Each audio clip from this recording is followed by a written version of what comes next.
Welcome to public session of the Audit Committee for February 22nd, 2022. I'd like to call this meeting to order and ask for an acknowledgement of traditional lands. Would someone like to read the acknowledgement for traditional lands, or would... I don't think we prearranged this. Oh dear, okay. Let me bring that up. Do we have it on screen? Just give me a second, I'll grab it. Thank you. And in the meantime, can I get a volunteer to read that? I did put it in the messages. Ah, okay. Thank you. It got truncated in the messages.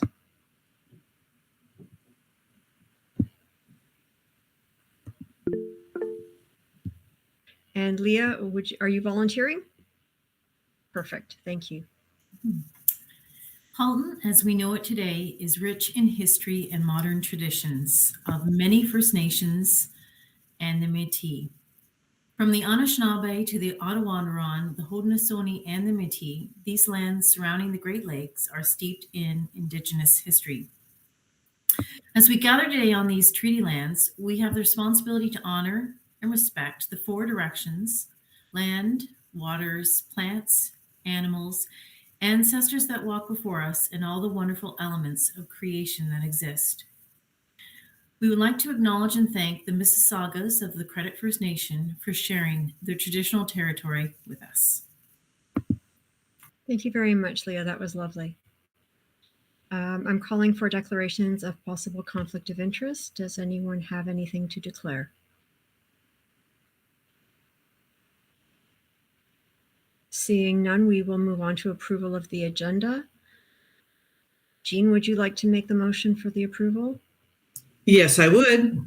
And Leah, would you second that, please? I'll second it. Thank you.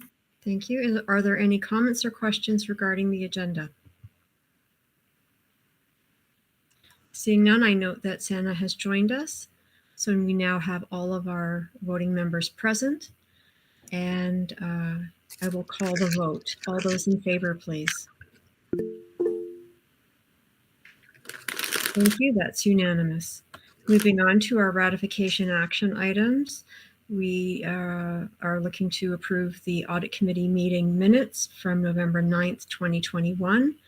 Dan, would you like to move that motion? Yes, I will. Thank you. And Sana, would you like to second? Thank you very much. Is there any discussion regarding the minutes? Seeing none, all those in favor?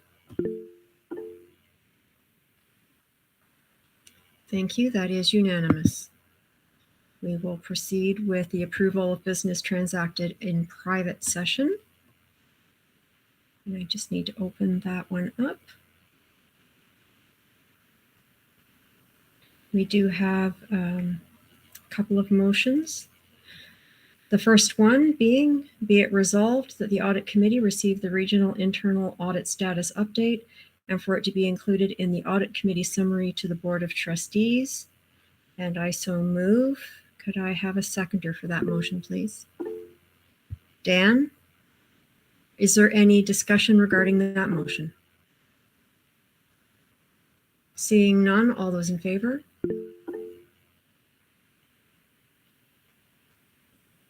Thank you. That motion is passed. The next motion from private session,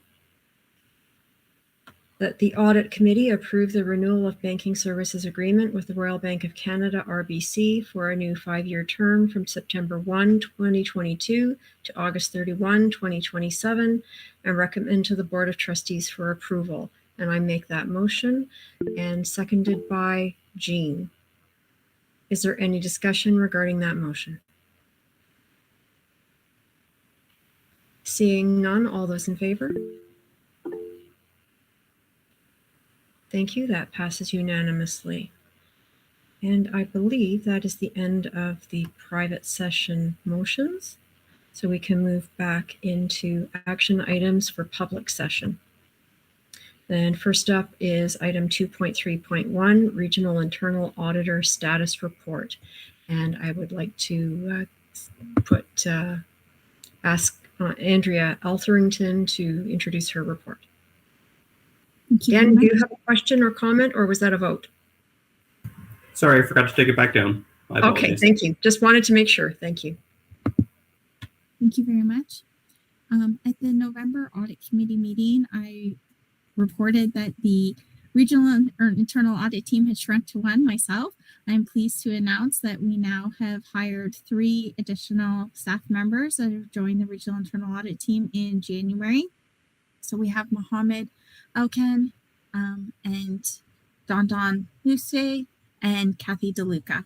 So we're really happy. As you can see, they have a great amount of experience and professional designations that they're going to bring to the team, and also provide some fresh insights, I'm sure, as they're getting to know the school board sector. For the audit plan update, we had 4 items on our audit plan that was revised in June 2021. The confirmation of risk management strategies for equity and inclusion, and as well as for mental health and well-being for both staff and students. And 4th, network penetration test. Because we've had some turnover in staff and have just brought our staffing back up to a full complement, we will only be conducting one of these audits in the 2021-2022 school year, and that will be on the mental health and well-being of students. And then we will move on to the other 3 items after that to be completed by the end of the 22-23 school year. You can also see attached the terms of reference for that audit. So you can see that we have done an introductory session, and we will be continuing with that audit. Is there any questions on either the report or the terms of reference? Seeing no questions, I will put the motion on the floor. Be it resolved that the Audit Committee receive the Regional Internal Audit Plan update, and that the report be included in the Audit Committee summary to the Board of Trustees. And I'm looking for a mover. Dan, seconded by Sana. Thank you. Is there any discussion prior to the vote? Seeing none, all those in favor?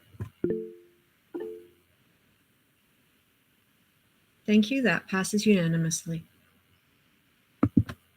Thank you very much for that report, Andrea. And moving on to our next item, which is 2.3.2, terms of reference, which you just discussed with us. Andrea, did you want to speak to that again, or have you spoken to it sufficiently? Sorry, yeah, I've spoken to it sufficiently unless there's any other questions on it. Oh, going to Jean.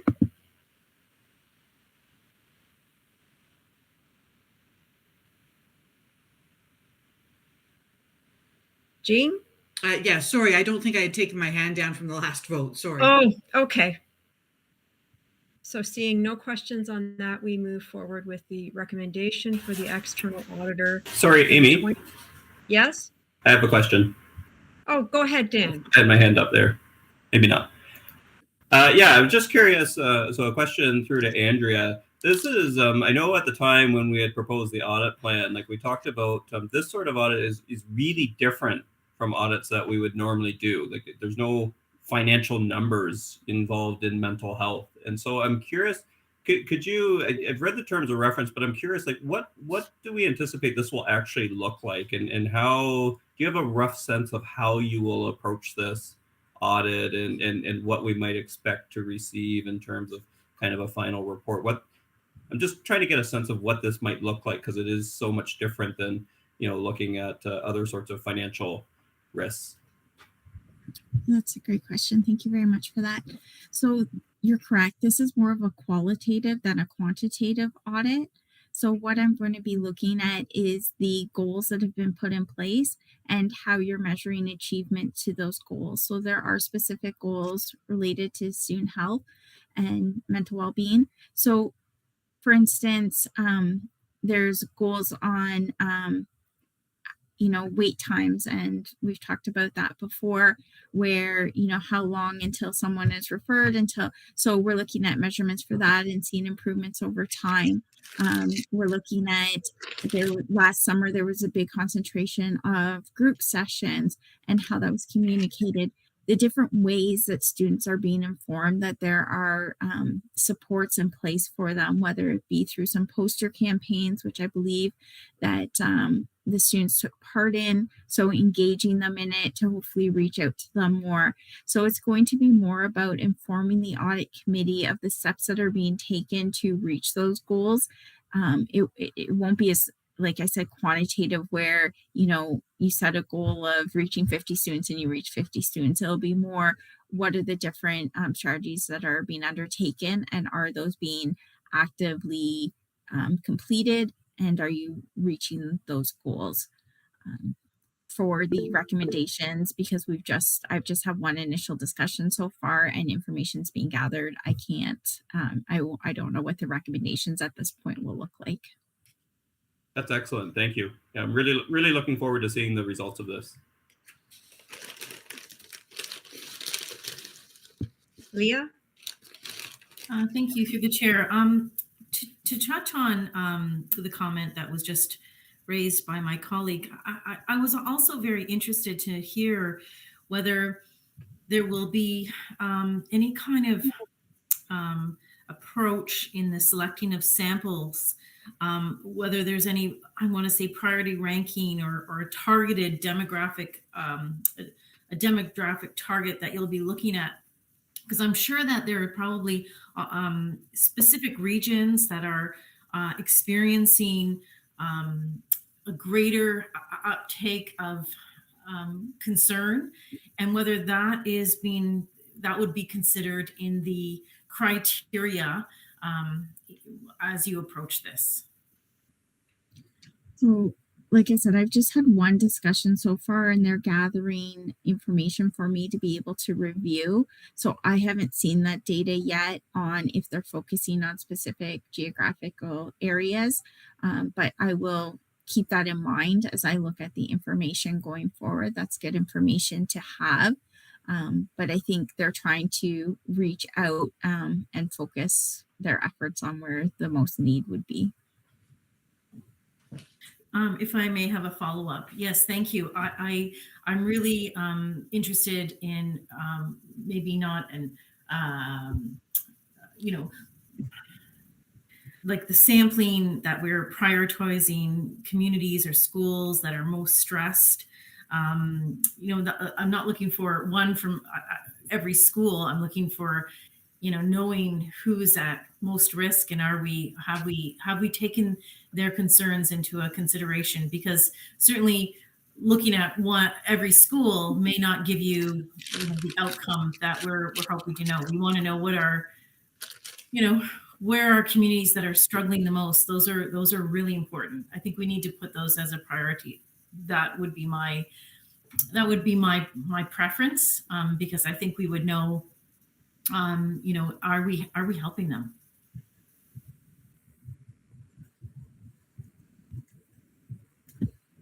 Thank you very much for that question, Leah. Did you have a response, Andrea?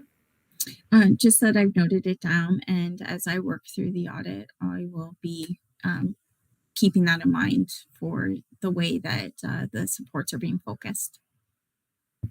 Thank you very much. Are there any other questions for Andrea regarding this report? Thank you. We will move on to the next item, which is the appointment of external auditor for 2021-2022 financial statements audit. And I believe that goes to Roxana. Thank you. And this is the annual appointment under the current contract with our external auditors, Deloitte, for completing the financial statements audit as well as the 7 months report or the specified procedures report for the year 21-22. And the cost includes both of those items. It's in accordance with our contract that we have in place and their schedule for each year's fees. And it is recommended that this is a recommendation from the Audit Committee to the Board of Trustees to appoint the auditors to conduct this year's audits. Happy to take questions. Thank you. Thank you. I'm not seeing any questions at this point, so I'm going to put the motion on the floor.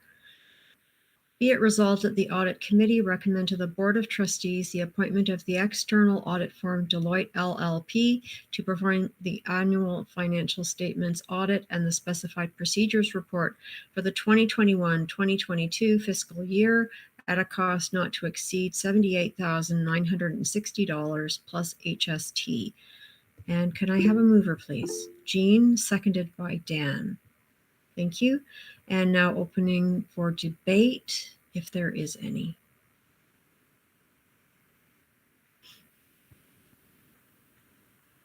Seeing none, I'll call the question. All those in favor? Thank you. That passes unanimously. That's wonderful business to get done. Thank you very much. Now we will moving on to the communication to the Audit Committee information items. And the first item under that is 3.1.1, reports from the Auditor General. And that will be coming again from Superintendent Nogoi. Thank you. I just see Carrie Salemi's hand up. I'm assuming there is a point of clarification or order. Carrie. Yes. Thank you for catching that, Roxana. Just wondering if we need a motion to receive the terms of reference, 2.3.2. There wasn't a motion in the report, so I didn't see one there.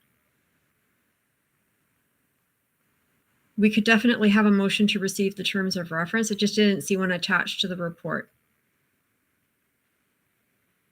I will put that motion on the floor to receive the terms of reference regarding the student health and well-being audit. And that will be made by Leah, seconded by Dan. Are there any questions regarding receiving that report? All those in favor? Thank you. That motion carries unanimously. Thanks for catching that, Carrie. And back to Roxana regarding the Auditor General. Thank you. So the next report is for your information. Every December of every year, the Auditor General of Ontario conducts a number of audits and releases those audits in an annual report. In the past few years, there's always been something that is relevant to the school board sector. So this year in particular, there's a financial reporting of school boards in Ontario that has been conducted. It focuses mainly on the presentation and disclosure of the financial statements and the consistency across all school boards and the ministry's reporting. There are a number of recommendations that are coming out as a result of that.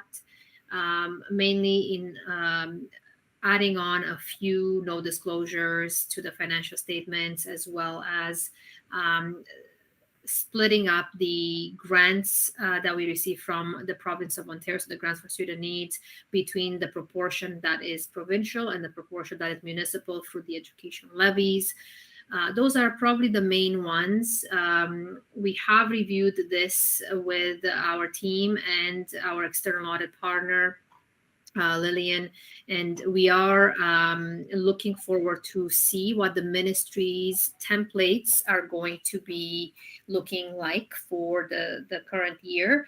We do expect some of these, based on the ministry's responses to each one of those recommendations, it does seem that they will be taking those into consideration when the template for financial statements for school boards is going to be released, and we are going to incorporate those at that time. There is one item there where there's a suggestion as to incorporate the OSB, so our insurance provider, and any liability or looking at any deferred revenue, et cetera, that may be on their books as a consolidated proportion between school boards. That is with legal review, so we're not sure whether or not that's going to go through. But other than that, it's pretty minor suggestions in the report, and nothing that is concerning from our end. Thank you. I see a couple of speakers. We'll first go to Jean and then Leah. Sorry, I'll get that hand down again. Thanks. Okay, Leah? Okay, thank you. And through the chair, thank you for clarifying that these are minor suggestions. I appreciate that this is put in, and it's good to know that, there is always some oversight provided to the way we do business. And I'll be, I guess it's very helpful that we have a template to move forward. So just because I'm interested, I was just wondering if you wouldn't mind sort of sharing some of the findings with respect to our board, if you wouldn't mind just sort of giving a little bit more information. And I'm speaking about section 4.1.2. The fact that we didn't disclose the amount of revenue relating to the property taxes, or maybe we didn't show it out by province versus municipality, which I actually think that's kind of interesting to see. This doesn't have any impact on our, it doesn't impact anything, our covenants or any any loans, any debts. It has no impact on that. This is just for, I'm assuming, awareness to the community. There's no sort of, it doesn't put us in breach of anything, right?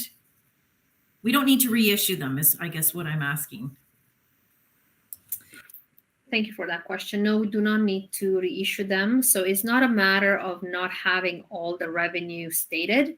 It's just a matter of how we identify the source. So if we're saying we have, for example, 800 million in our provincial grants from the province, potentially about a third of that is from education levies, and the top up to that number is from the province. So they just want us to split that number into two lines to show the difference between the various levels of revenue. So it's just a presentation and disclosure suggestion. There's no restatement required. Follow up, please. Oh, actually, I should go back on the list if there's somebody else waiting. No, it's just you. Oh, okay. Okay, so just continuing on the item, I guess 4.4.1 and 4.4.2, those two items, I'm assuming our board, we would have had these signed. They were just not included in the statements, like the letter, I'm sure, and even the board approval. I mean, we did as a board approve it. It's just they want us to have the physical signed, sealed piece plus a management letter included in the statements. Is that what that is about? I'm trying to find what it is, but I just wanted to make an observation that these are provincial observation. They don't all apply to us. We do have the management letter attached, so that isn't referring to our board. It's just mentioning that some school boards include them, some don't include them, so it's inconsistent practice. So sorry, you said 4.1. Oh, and Lillian might have a bit more to add to that. I'm just going to try to find those sections. Sure, and if I may, 4.4.1 and 4.4.2, I think Trustee Reynolds, it's exactly as you said. Both of those relate to the posting of the financial statements, including the signatures. So they were certainly signed, and we've seen them as well. I think it's just the version that's actually posted. They wanted to see the signature in there. So it's exactly as you said. So those are all very administrative and easily rectified. And if I may add to just back to the point on 4.1.2, which is as it relates to the disclosure of property taxes separately in the financial statements. One thing that I think is very unique and of importance to note is that the Ministry of Education, I think more so than many of the other ministries in the province, provides a set of standard template financial statements for school boards to follow. And so separate from many other ministries and many other organizations that report under the public sector standards and that consolidate into provincial accounts, school boards follow that template that the ministry issues. So many of these items that are identified in the Auditor General's report, you'll see that it's repeated across many of the school boards. And the reason is because the school boards follow that template. So that's one thing that's really important, I think, to note as well, because it doesn't necessarily mean that unilaterally as a board, HDSB wasn't, consistent with all the other school boards too. It's because of the fact that we do follow this template. So a lot of how these will be addressed, I think, will be done kind of province-wide, depending on the ministry's update of their financial reporting template for the year. So many of these will be addressed that way as well.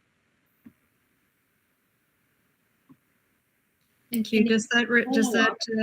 Oh, go ahead, Roxana. Yes. So I was just going to follow up on the financial statements not being signed on the website. That is by design. As a signatory on the board, myself and the director, we try to keep our signatures out of the public realm for obvious reasons.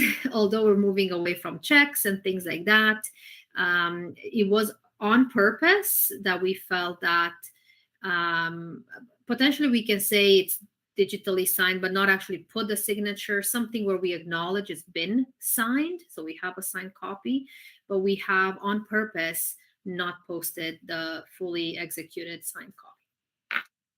Okay, super. Thank you. May I have one more question, please? Sure, go ahead. This is really good. I'm really glad to hear this, and thank you so much for taking the moment to sort of review this with us. Item 4.6.3, I have a question mark beside it. Is that a new accounting approach, or is I don't really understand what the purpose of that one was. Did not disclose the adoption of the then new related party disclosure standard finding in what is that? I think Lillian has a response for that. Sure, and maybe I can take this one, and Roxana, feel free to jump in. It was a new accounting standard a couple of years ago, where school boards needed to adopt new requirements as it relates to just disclosure of related party transactions. There was no disclosure in the financial statements in that year because of the fact that based on our assessment, along with that of management, there was no impact. So it was very purposeful that it wasn't adopted or that it wasn't disclosed. Because there was no impact. It's not because it wasn't assessed. It's because the conclusion was that nothing has changed as a result of this adoption. Okay, super. Thank you very much for entertaining my questions today. Thank you. Are there any other questions regarding this report?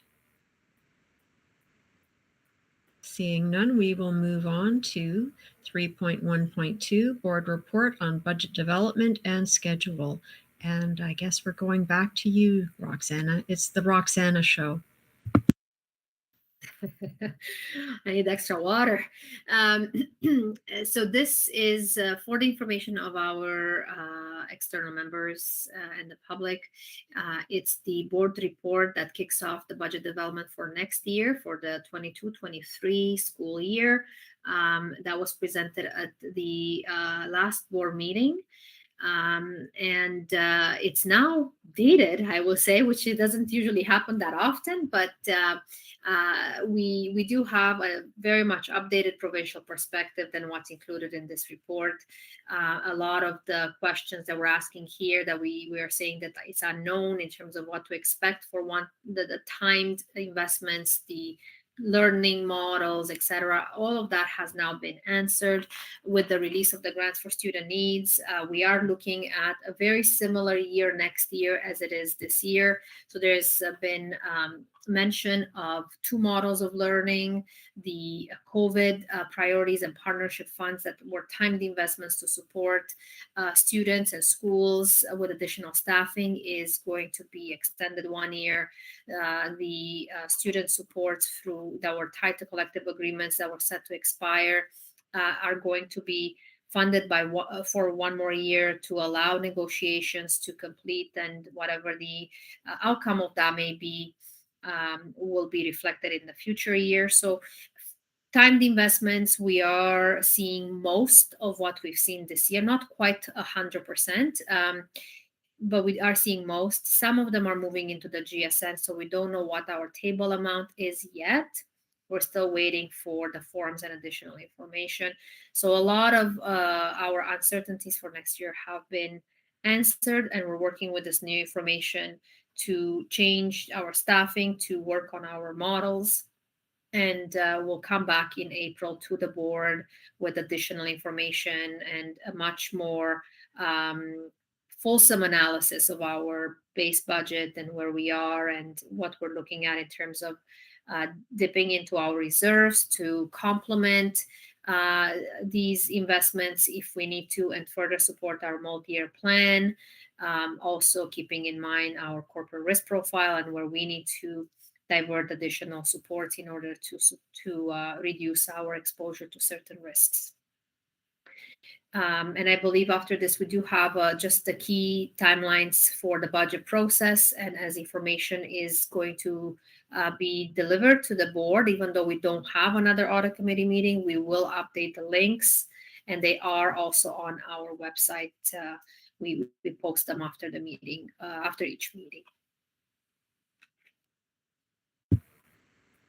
Thank you very much for that. Are there any questions for Roxana?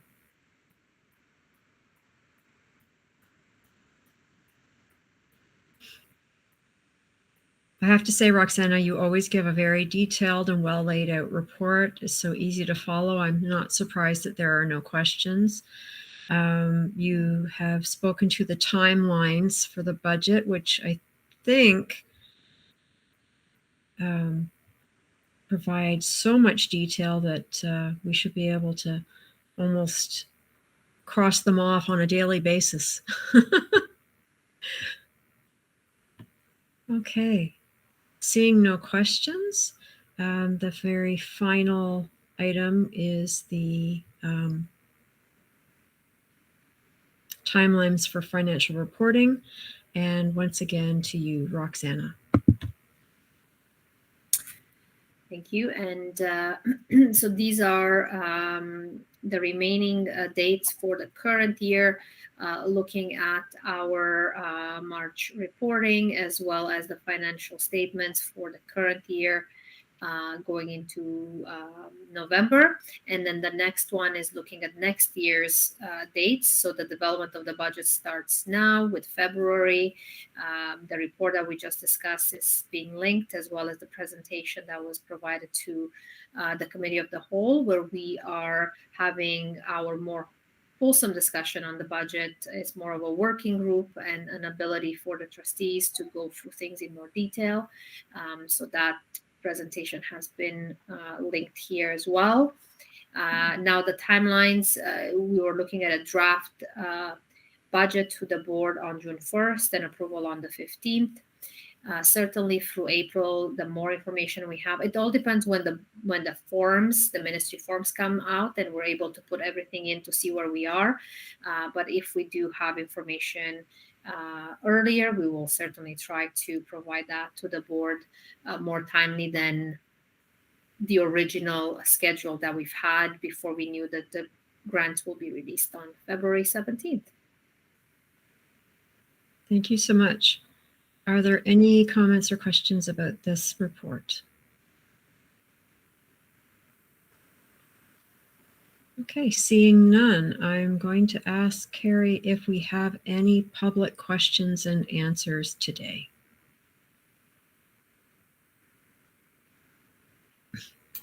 I'm just looking that up. Just give me one moment. Okay.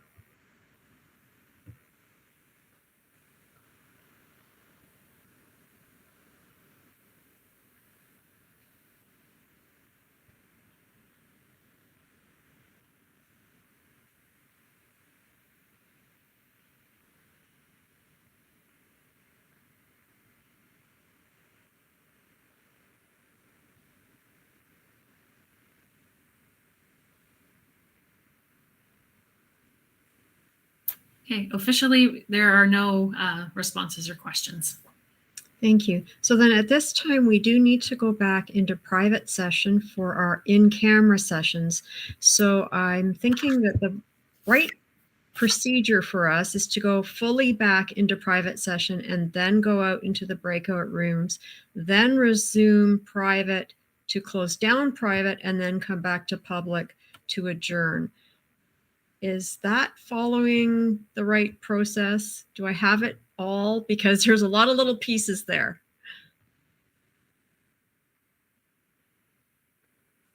I'm not seeing anyone saying, no, don't do that. Roxana. Or Curtis, because Curtis just came on screen. Oh no, go ahead, Roxana. I was happy to support that. Okay. I was just going to say for Kevin, in terms of direction, do we need to still stream this just to say that we're adjourning the meeting at the end of coming out of camera? So does Kevin need to come back on this link? If all that's left is adjournment, I don't think we should continue the live stream because it would be nothing, right? So I think we can say that we don't need that because all that's left is adjournment. Is that okay with you, Kevin? Perfect. Thank you very much. Then I need a motion to go back into public session. And that motion's made by Leah and seconded by Dan. All in favor? Thank you. We are now in private session, and I will see you in the private session link.